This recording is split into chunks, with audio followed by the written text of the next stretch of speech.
और ये हमारे एक कर्ता श्री बंटू भैया जी, ये बंटू भैया जी की ओर से माल्यार्पण और इनकी धर्म पत्नी जी की ओर से ये माल्यार्पण है भगवान। और ये 251 मुद्राएं ये भागवत भगवान पर भेंट कर रहे हैं, माल्यार्पण कर रहे हैं। भगवान ठाकुर जी से प्रार्थना करेंगे भगवान सदा धन दान से भंडार भरे। यहाँ आए और कहने लगे कि महाराज यज्ञ करो। राजा हरिश्चंद्र बोले महाराज यज्ञ तो हम करेंगे, लेकिन अभी मेरा बेटा बलि के योग्य नहीं है। कब होगा? बोले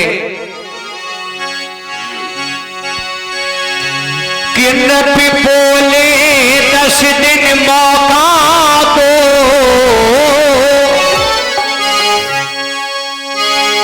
और फिर तुम्हें समर्पित और कर दूंगा।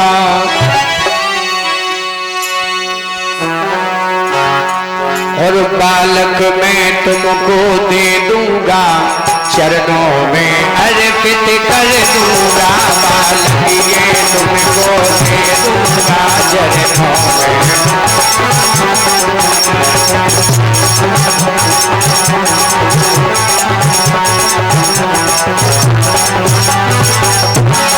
बोले महाराज अभी ज्यादा नहीं, 10 दिन का मौका दो।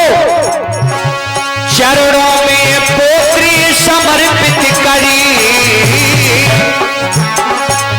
और ये सुंदर सा यज्ञ रचाऊंगा। बोले महाराज थोड़ा मौका दो, अभी तो मेरा बच्चा छोटा है, जरूर यज्ञ करेंगे। कि चरणों में पोत्री समर्पित करी और ये सुंदर सा यज्ञ रचाऊंगा। और बलिदान पुत्र का कर दूंगा, यह ऋणेश्वर नाथ चुनाऊंगा। बलिदान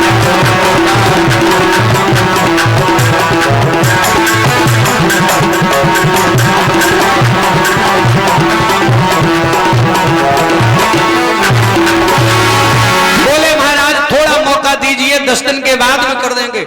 अच्छा वरुण देवता चले गए और 10 दिन बाद वरुण जी आ गए और फिर आके राजा हरिश्चंद्र से कहा महाराज तलवार उठाओ और बेटे की गर्दन काट करके अग्नि स्वाहा कर दो, मेरा यज्ञ पूरा करो। राजा हरिश्चंद्र बेटे की ओर देखते हैं तो मोह बढ़ जाता है। और दुनिया में कोई ऐसा पिता निष्ठुर नहीं होगा जो अपने हाथों से अपने बेटे को काट के बलिदान कर दे। फिर झूठ बोल गए बेटा बलि के लायक नहीं है। कब होगा? बोले जब मेरे बेटा के दांत निकल आए। धीरे धीरे समय चला गया, बच्चे के दांत निकल आए, वरुण देवता आ गए, राजा अब तो बलि चढ़ाओ। राजा हरिश्चंद्र बोले महाराज अभी बलि के योग्य नहीं हुआ है। कब होगा? बोले जो ये दूध के दांत हैं, ये दांत गिर जाएं तब होगा बलि के योग्य। और जैसे ही महाराज कहा अब तो समय ऐसा आया कि वो दूध के दांत गिर गए, वरुण देवता आ गए, बोले अब बलि चढ़ाओ, मेरा यज्ञ करो। बोले महाराज ये भी नहीं, क्यों? ये तो दूध के दांत गिरे हैं, अब जब दूसरे दांत निकल आए तब होगा मेरा बेटा बलि के योग्य, तब चढ़ा देंगे बलि। धीरे धीरे वो समय आया कि वह दांत भी गिर गए और दूसरे दांत निकल आए। वरुण जी आ गए, बोले अब तो तेरे बेटे के दूसरे दांत निकल आ गए, अब बलि चढ़ा दो। बोले महाराज अभी मेरा बेटा बलि के योग्य नहीं है। कब होगा? बोले जब ये दांत भी गिर जाएं। वरुण देवता को क्रोध आ गया, ए राजा हरिश्चंद्र बार बार तुम हमसे झूठ बोलते जा रहे हो। और क्रोध में आकर के श्राप दे दिया कि पितरम वरुण कृष्णम श्राप जात महोदरम, तेरे सारे शरीर में जलोधर रोग उत्पन्न हो जाए। राजा हरिश्चंद्र के शरीर में कोढ़ उत्पन्न हो गया, एक एक पल राजा को काटना दुश्वार हो गया।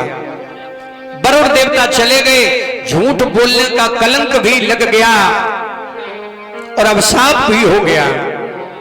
इधर जो बेटा रोहित है, इंद्र ने आकर के कह दिया इंद्र ने कह दिया कि हे रोहित, तुम यहां से छोड़ करके अन्यत्र चले जाओ, तुम्हारा पिता तुम्हें अग्नि में काट करके बलि चढ़ा देगा।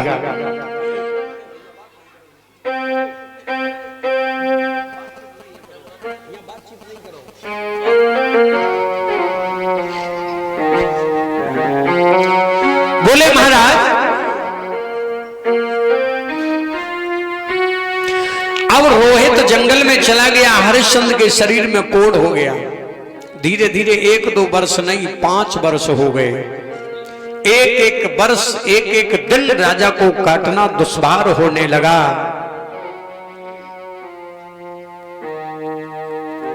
अब तो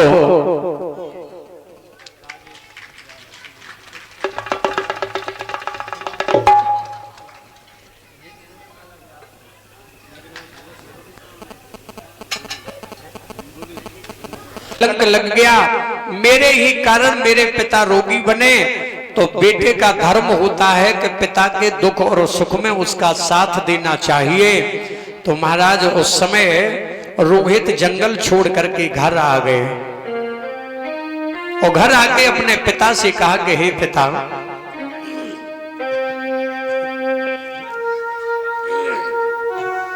कोई ऐसा उपचार है जो तुम्हारा रोग ठीक हो जाए, कलंक भी दूर हो जाए।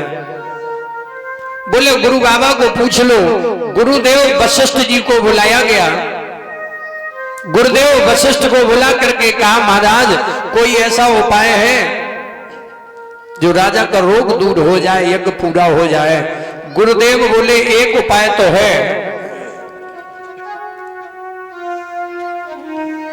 क्या? बोले तुम किसी दूसरे के बच्चे को ले आओ और किसी मानव के बच्चे को ला करके उसकी बलि चढ़ा दो, तो तुम्हारा यज्ञ पूरा हो जाएगा और तुम्हारा रोग भी दूर हो जाएगा। जैसे ही कहा गया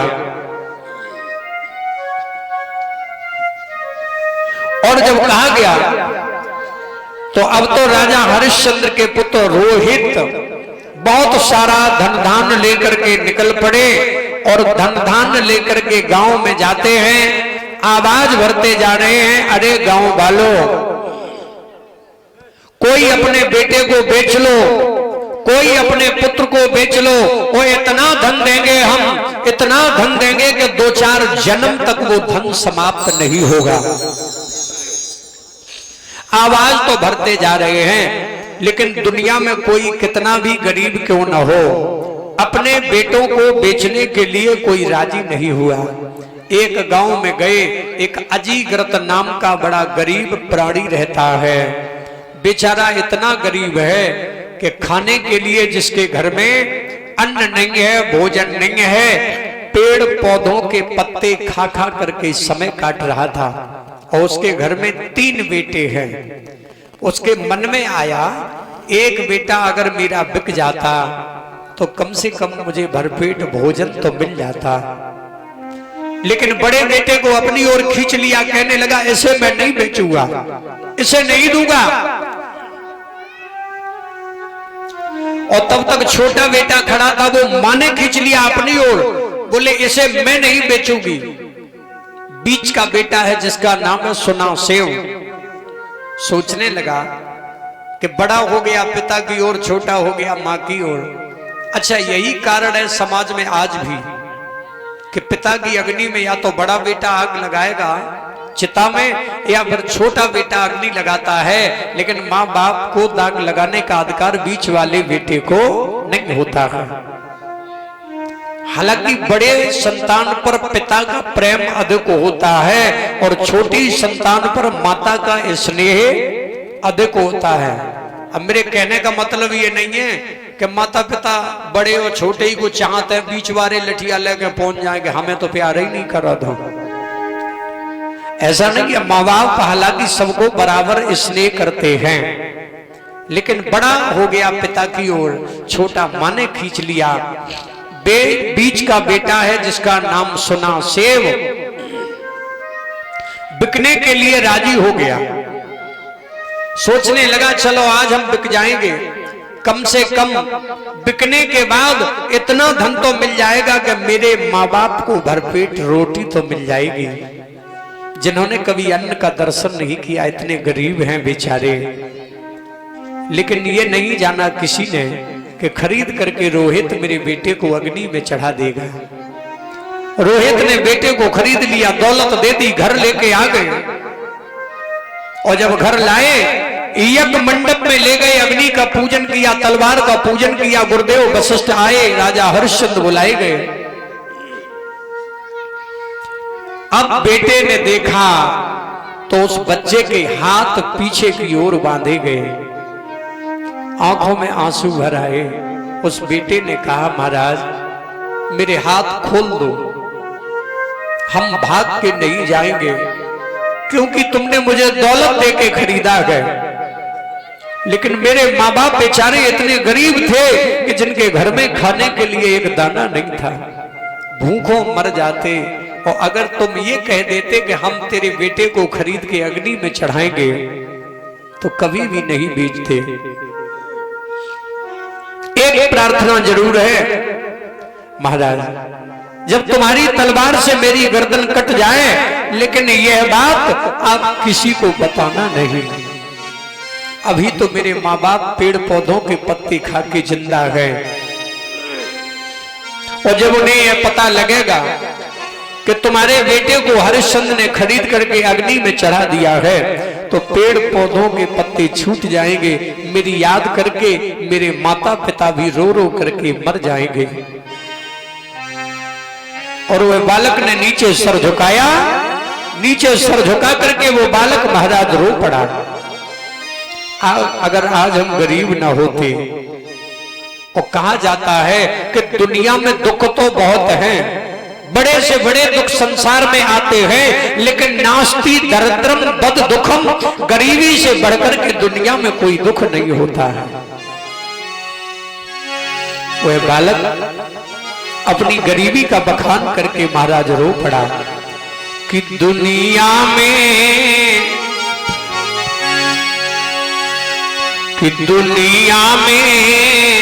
गरीबों को आराम नहीं मिलता, दुनिया में गरीबों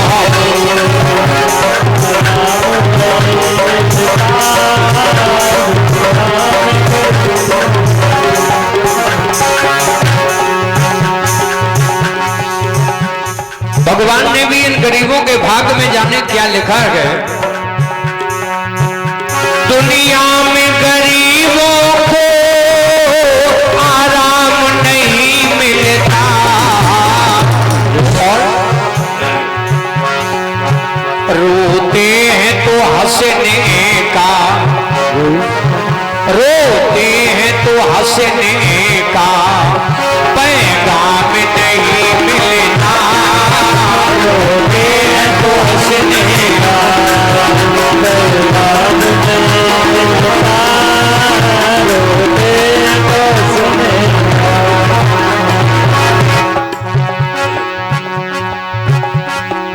बोले महाराज। लेकिन इन गरीबों के भाग में भी भगवान ने न जाने क्या लिखा है।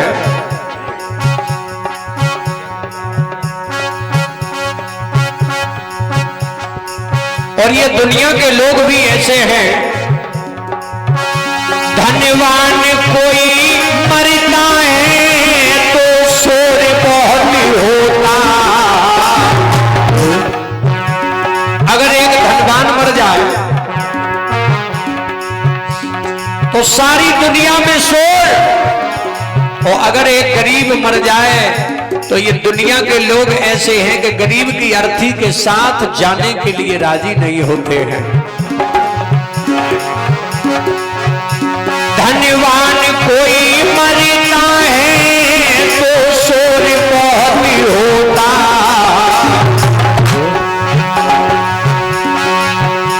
निर्धन का जनाजा तो चुपके से गया होता। और वो भी तेरी दुनिया के लोग हैं हे भगवान, जब वो चलते हैं तो पैरों के नीचे रेशम के गलीचे डाले जाते हैं। और वो भी तेरी दुनिया के लोग हैं कि जब दुनिया से जाते हैं तो उनकी लाश पर एक कफन नहीं होता है। कोई चलते हैं मखमल पर, कोई चलते हैं मखमल पर, इन्हें कफन नहीं मिलता। कोई चलते हैं मखमल पर, इन्हें कफन नहीं मिलता। कोई चलते हैं मखमल पर। दुनिया में गरीबों को, दुनिया में गरीबों को आराम नहीं मिलता। दुनिया में गरीबों को आराम नहीं मिलता। दुनिया में गरीबों को, दुनिया में गरीबों को आराम नहीं मिलता। रोते हैं तो हंसने का, रोते हैं तो हंसने का पैगाम नहीं मिलता। रोते हैं तो हंसने का पैगाम नहीं मिलता। रोते हैं तो हंसने का। और जैसे ही देखा है तो उस गरीब बालक ने रोना प्रारंभ कर दिया और अपनी गरीबी का बखान करके जब वह बालक रोया है,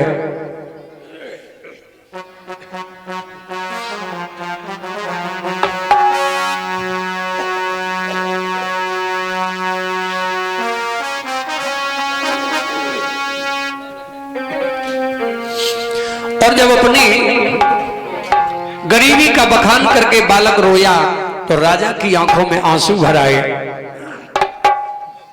राजा ने तलवार नीचे रख दी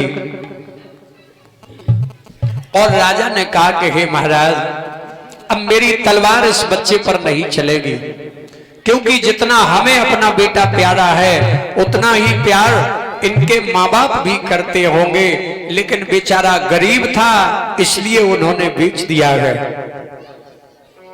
अगर मेरी तलवार चलेगी तो सबसे पहले हम अपने बेटे को मारेंगे। इतिहास में भी नाम अगर लिखा जाएगा तो लोग यही कहेंगे हरिश्चंद्र ऐसा राजा हुआ, ऐसा धर्मात्मा राजा हुआ जिसने एक गरीब के बेटे को तो मारा है लेकिन उससे पहले अपने बेटे को मारा है। और अगर मैंने इसे मार दिया तो लोग हमें कलंकी कहेंगे, कहेंगे एक ऐसा दुष्ट राजा हुआ जिसने अपने बेटे को बचाने के लिए एक गरीब के बेटे को मार दिया है। और जैसे ही महाराज हरिश्चंद्र ने तलवार नीचे रख दी, महात्मा वशिष्ठ जी बोले तुम नहीं जानते हो, राजन धर्म का सम्मत मत है, एक प्राणी के प्रत्यागने पर अगर एक गांव सुखी होता है तो उस प्राणी का प्रत्याग हो जाना चाहिए, और एक गांव के प्रत्यागने पर एक क्षेत्र सुखी होता है तो उस गांव का प्रत्याग हो जाना चाहिए, और एक क्षेत्र का भी बलिदान हो जाने पर अगर एक राजा की रक्षा हो रही है तो कर देना चाहिए। और तुम एक बेटे के लिए इतना मोह दिखा रहे हो, क्या तुम ये नहीं जानते हो सर्वदेवो मयो नरपः, राजा जो होता है वो भगवान के बराबर होता है। उठाओ तलवार और बालक की गर्दन काट करके अग्नि स्वाहा कर दो, अग्नि में बलि चढ़ा दो। राजा को साहस तो बना दिया, और जब साहस बन गया राजा ने तलवार उठाई, और जैसे ही तलवार उठाई उस बालक ने गर्दन को नीचे झुकाया, कहा महाराज मैंने पहले ही निवेदन किया है कि मेरे हाथ खोल दो, हम भाग के नहीं जाएंगे, क्योंकि तुमने धन देकर के मुझे खरीदा है, केवल यही प्रार्थना है आज अगर हम गरीब ना होते तो बलिदान पर नहीं चढ़ते। मेरी मरने की खबर किसी से मत कहना, अभी तो मेरे माता पिता जिंदा है, पता चलेगा मेरे भाइयों को तो मेरे माँ बाप मेरे भाई भी रो रो करके मेरी याद करके मर जाएंगे, और उस बालक ने नीचे सर झुका लिया। राजा ने तलवार ऊपर उठाई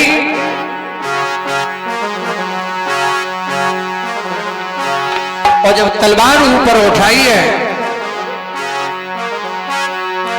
कि राजा ने हाथ ली और खड़गे उठा, तलवार उठाई राजा ने, बेटे ने नीचे सर झुका लिया कि राजा ने हाथ ली और खड़गे उठा कि बेटे ने शीश झुकाया है, राजा ने हाथ ली।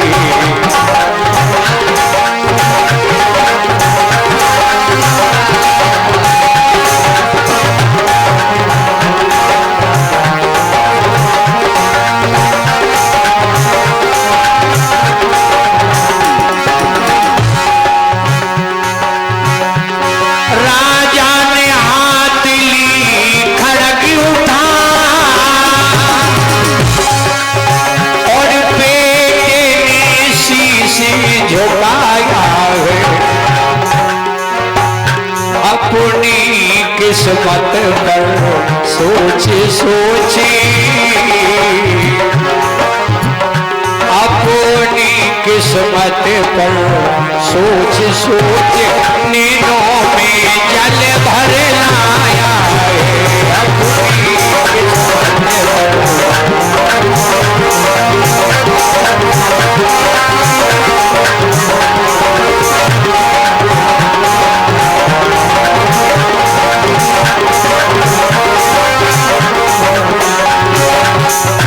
और वो बालक रोया, सर को नीचे झुकाया,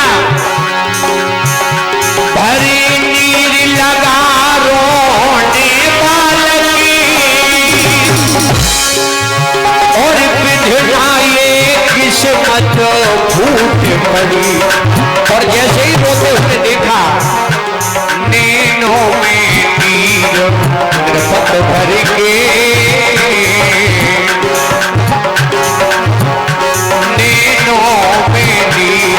नरपत भर के तलवार हाथ से छूट पड़ी, नैनों में नरपत भर के।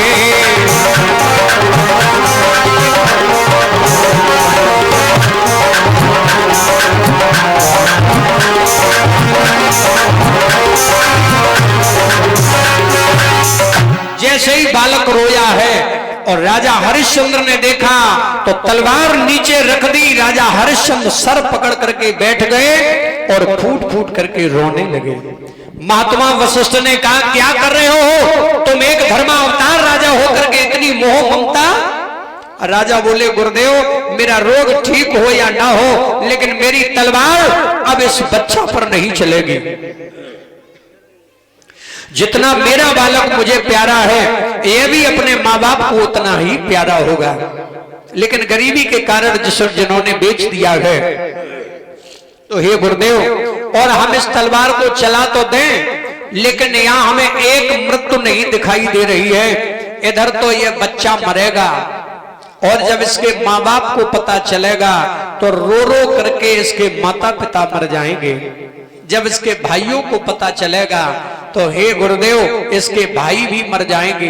तो हे गुरुदेव इधर बेटा मरेगा, माता पिता मरेंगे, इसके भाई मरेंगे और हम इतने लोगों को नहीं मारना चाहते हैं। इतने लोगों को तो हम तो मार दें जो फिर जीवन में इस राजा हरिश्चंद्र को दोबारा कभी मरना ना पड़े। आखिर एक दिन हमें भी मरना पड़ेगा। तो गुरुदेव हम इस बच्चे को नहीं मारेंगे। और राजा रोने लगे। महात्मा वशिष्ठ बोले एक काम करो, क्या ये बालक हमें दान में दे सकते हो? और राजा बोले बच्चा दान में दे देंगे, बहुत सारी दौलत भी दे देंगे। महात्मा ने सुना शिव नाम का बालक राजा हरिश्चंद्र से दान में ले लिया वशिष्ठ जी ने, और मंत्र कह करके अग्नि में एक ऐसी ऋचा डाली कि मंत्रों के द्वारा वो यज्ञ पूरा हो गया, राजा का रोग भी दूर हो गया।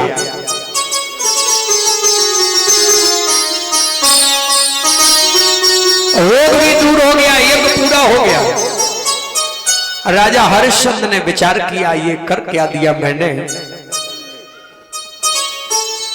मैंने 4 आंसू बहा दिए महात्मा के आगे, तो मेरा यज्ञ भी पूरा हो गया, झूठा बनने का जो रोग था वो भी दूर हो गया, कलंक भी मिट गया, मेरा बेटा भी बच गया, गरीब का बालक भी बच गया। और यही 4 आंसू अगर हम उसी दिन वरुण देवता के आगे बहा देते और कह देते कि हे वरुण देवता, हम अपने बेटे की बलि नहीं चढ़ा पाएंगे, तो मानवों की अपेक्षा देवता बड़े दयालु होते हैं, वरुण जी हमें क्षमा कर देते तो मुझे ये रोग भी नहीं लगता, दोष नहीं लगता। राजा हरिश्चंद्र रो पड़े, अग्नि को साक्षी बनाया और राजा हरिश्चंद्र ने अब संकल्प कर लिया गुरुदेव के आगे, हे गुरुजी, आज हम ये शपथ ले रहे हैं कि जीवन में चाहे कितना बड़ा धर्म संकट क्यों ना आ जाए, कितनी भी बड़ी मुसीबत मेरे ऊपर क्यों ना आए, लेकिन आज के बाद ये राजा हरिश्चंद्र जीवन में कभी झूठ नहीं बोलेगा। अभी तक तो राजा हरिश्चंद्र झूठा रहे और झूठ बोले हैं, लेकिन अब संकल्प कर लिया कि आज के बाद अब कभी झूठ नहीं बोलेंगे। वरुण देवता से कई बार झूठ बोला, अब संकल्प ले लिया, अब सत्यवादी बन गए। वैसे इतनी ही कथा केवल भागवत महापुराण में राजा हरिश्चंद्र की आती है, इससे आगे जो कथा हुई है ये अलग अलग पुराणों में बहुत लंबी कथाओं में विस्तार से है, लेकिन भागवत में केवल इतनी ही कथा है। देवी भागवत महापुराण में सब विस्तार राजा हरिश्चंद्र की कथा आती है। अच्छा, यही चर्चा एक बार विश्वामित्र और वशिष्ठ महात्मा में होने लगी।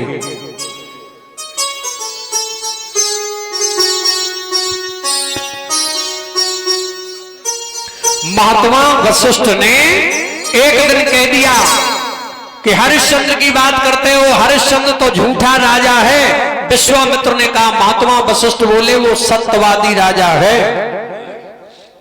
बोले महाराज वो आपका चेला है इसलिए आप ऐसी बड़ाई कर रहे हो। बोले नहीं महाराज वो तो झूठा राजा। एक ने कहा सत्यवादी, दोनों महात्माओं में श्रापा श्रापी हो गई, पक्षी बन गए, युद्ध होने लगा और असली रूप में आए तो यही चर्चा हो रही। विश्वामित्र ने कहा वो तो झूठा राजा है, वशिष्ठ बोले वो सत्यवादी है जिसने अग्नि को साक्षी मान के मेरे सामने संकल्प किया है। महात्मा विश्वामित्र बोले तो हम परीक्षा करेंगे।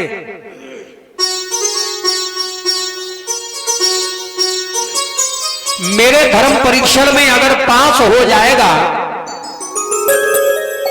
तो ऐसा वरदान देंगे जो आज तक किसी को नहीं मिला, और मेरे परीक्षण में अगर फेल हो गया तो श्राप दे देंगे। महात्मा वशिष्ठ जी को भरोसा है कि मेरे शिष्य हरिश्चंद्र अब जीवन में झूठ नहीं बोलेंगे। कह दिया चले जाओ, निसंकोच परीक्षा कर लो। महात्मा परीक्षा करने आए। वो आए कैसे? जंगली सूकर बनकर के आए। राजा की जो पुष्प वाटिका है उस वाटिका को उजाड़ने लगे। तो जैसे ही उजाड़ने लगे, पहरेदार जो खड़े थे महाराज दौड़ करके गए राजा हरिश्चंद्र के पास में। महाराज गजब हो गया, एक जंगली सूकर आया है जिसने सारे बगीचे को तहस नहस उड़ा दिया। तो आवाज लगाई, अरे तीनों बाग और तीनों बागे उजाड़ रे सारे तार पिया को। तीनों बागे उजाड़ रे सारे तार पिया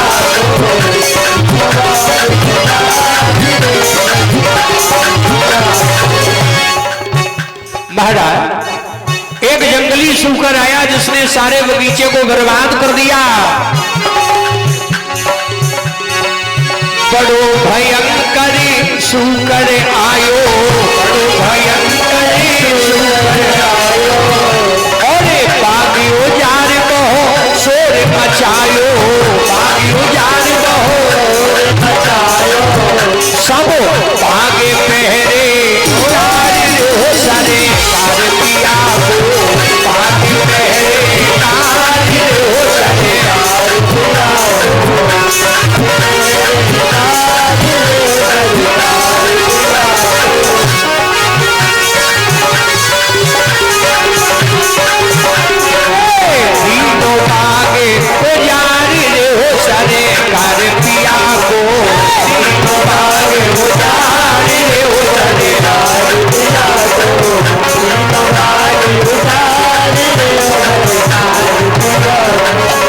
राजा ने जैसे ही सुना कि जंगली सूकर ने आकर के बात को तहस नहस कर दिया, सुन नप पानी उठा कर धाये, सुन नप पानी उठा कर धाये, और सूकर देख बहुत घबराए, सूकर देख बहुत घबराए, और धनुले पर गए पिछाड़ी सरे कर पिया को, धनुले पर गए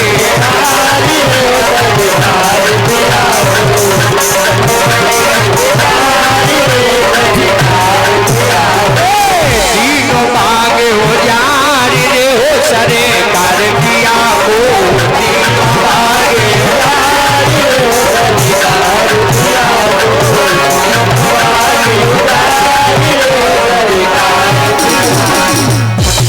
महाराज जैसे ही कहा कि सूकर आया, राजा पहुंच गए, 3 दिशाओं में सिपाही तैनात हो गए, और लेकिन एक और स्वयं राजा हरिश्चंद्र धनुर्बाण लेकर के खड़े हो गए। कहने लगे जिधर से वो सूकर चला गया और उसी सिपाही को मृत्युदंड होगा। अच्छा, सूकर बने थे महात्मा विश्वामित्र, सोचने लगे कि जब मृत्यु दंड होगा तो सिपाहियों के प्राण काय लिए जाएं। जिधर राजा हरिश्चंद्र लगे उधर ही से होके भागे, वो इतना तेज भागे तो एक में और ब्राह्मण का वेश बना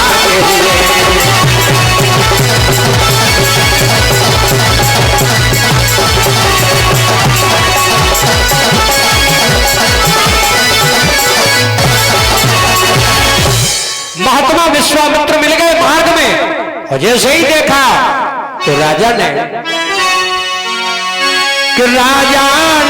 दंडे प्रणाम किया,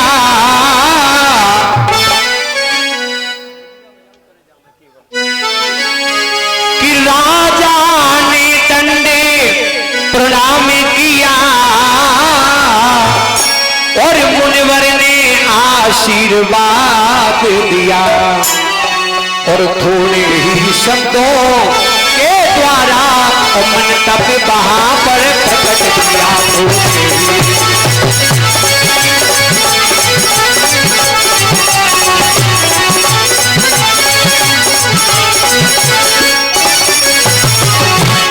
जैसे ही देखा महात्मा अपने वेश में आए, दंडवत प्रणाम किया, महाराज स्वागत है, आइए, अहो भाग्य है। महात्मा विश्वामित्र बोले, राजन बड़ी कृपा भगवान की है जो तुझसे मार्ग में हम मिल गए, तेरे लिए तो हम अयोध्या तक जा रहे थे। राजा हरिश्चंद्र बोले, कहिए महाराज क्या सेवा करूं? महात्मा बोले, ज्यादा नहीं, मुझे आवश्यकता है 60 भार सोना चाहिए। अच्छा, अब ये भार पर बड़ा विवरण है, अलग अलग विवरण है। कहीं कहीं उल्लेख आता कि 8 भार सोना मांगा है, कहीं कहीं 20 भार का भी लेख है, कहीं कहीं 60 भार का लेख है। सीधी सी बात एक ये है कि महात्मा जी को तो धन की जरूरत है ही नहीं, वो तो केवल राजा से झूठ बुलवाना चाहते हैं कि केवल एक बार झूठ बोल जाए। अब चाहे 20 बार मान लो, चाहे 8 बार, चाहे 60 बार, उन्हें धन की जरूरत तो है ही नहीं। और कहा भी जाता है कि साधु भूखो भाव को और धन को भूखो नाए, और जो धन को भूखो फिरे सो वो है साधु ना। महात्मा विश्वामित्र को तो धन चाहिए ही नहीं, वो तो केवल चाहते हैं कि राजा झूठ बोल जाए। अच्छा, ये भार की गणना जो है, एक भार का माप क्या होता है, ये अलग अलग पुराणों में अलग अलग तरीका से आया है। एक भार कितने का होता है, ये भी विवरण अलग अलग पुराणों में आया है। कहीं कहीं ऐसा उल्लेख आता है कि 22 तोला बराबर 1 भार, लेकिन जो सोना आदि तोला जाता वो भार अलग होता है, लोहा आदि तोलने वाला भार अलग है। 37 किलो बराबर होता है 1 मन, और 8 मन बराबर 1 भार। ये भारी वस्तु तौलने वाला भार है। लेकिन सोना आदि तौलने वाला जो भार होता है उसकी गणना भागवत में आती है कि 4 घान बराबर 1 गुंजा। अब गुंजा नहीं समझते, 4 घान बराबर 1 रत्ती, 4 घान बराबर 1 रत्ती, और 5 रत्ती का होता है 1 पड़, 8 पड़ का होता है 1 धरड़, 8 धरड़ का होता है 1 कर्ष, और 4 कर्ष का होता है 1 पल, और 100 पल बराबर 1 तुला, और ऐसी ही 20 तुला बराबर 1 भार। और महात्मा जी ने मांगा है 60 भार सोना। राजा बोले महाराज अवश्य देंगे, लेकिन यहां तो नहीं है, राजधानी में आना, जितना चाहो ले जाना। बोले महाराज हम महात्मा हैं और संत लोग ऐसे दान थोड़े ही लेते हैं। फिर महाराज बिना संकल्प के कभी दान माना नहीं जाता है। बोले तो महाराज संकल्प ले लो। अच्छा, संकल्प के लिए हाथ में जल और फूल रख लिया, और जैसे ही चले महात्मा बोले भैया खाली हाथों से कभी संकल्प नहीं होता है, कुछ ना कुछ तो रख लो। राजा बोले मैंने पहले ही कह दिया है, यहां तो कुछ है ही नहीं, राजधानी में आना, जितना चाहो उतना ले जाओ। बोले खाली खाली हाथों से संकल्प नहीं होता है, कुछ ना कुछ तो रख लो। बोले महाराज यहां तो कुछ नहीं है, जो हो। राजा बोले खजाने की चाबी है, घोड़े की लगाम, और तो कछु है नहीं। महात्मा बोले तो थोड़ी देर के लिए वही रख लो। अच्छा, राजा भोले नहीं समझ पाए, महात्मा जी ने कर दी चाल, और महात्मा जी ने रखवाली। बोले कि संकल्प मात्र कर दे राजा, और यह बाचा दान कहाएगा।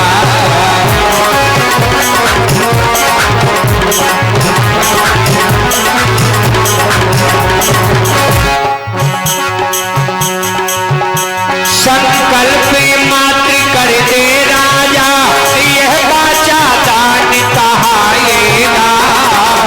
और फिर याचक इच्छा के अनुसार कारज में उसे लगाएगा।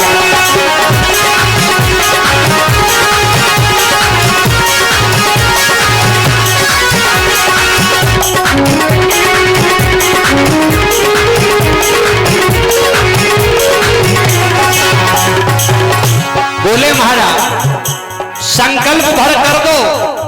अच्छा, राजा संकल्प करने लगे, कुंजी और लगाम रखवाली महात्मा ने, और राजा नहीं समझ पाए। महात्मा तो चाहते थे कि केवल एक बार झूठ बोल जाए। हो चुकी दान कुंजी लगामी,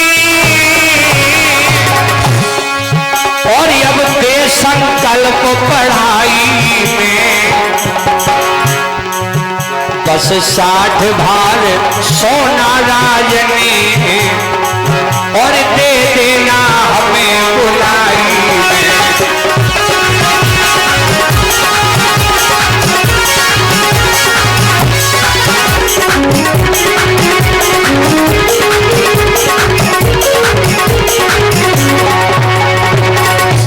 महाराज संकल्प कर दिया कि 60 भार सोना, और राजा नहीं समझे, चले गए महात्मा विश्वामित्र। अवश्य आगे जो लीला होगी वो झांकी के माध्यम से होगी।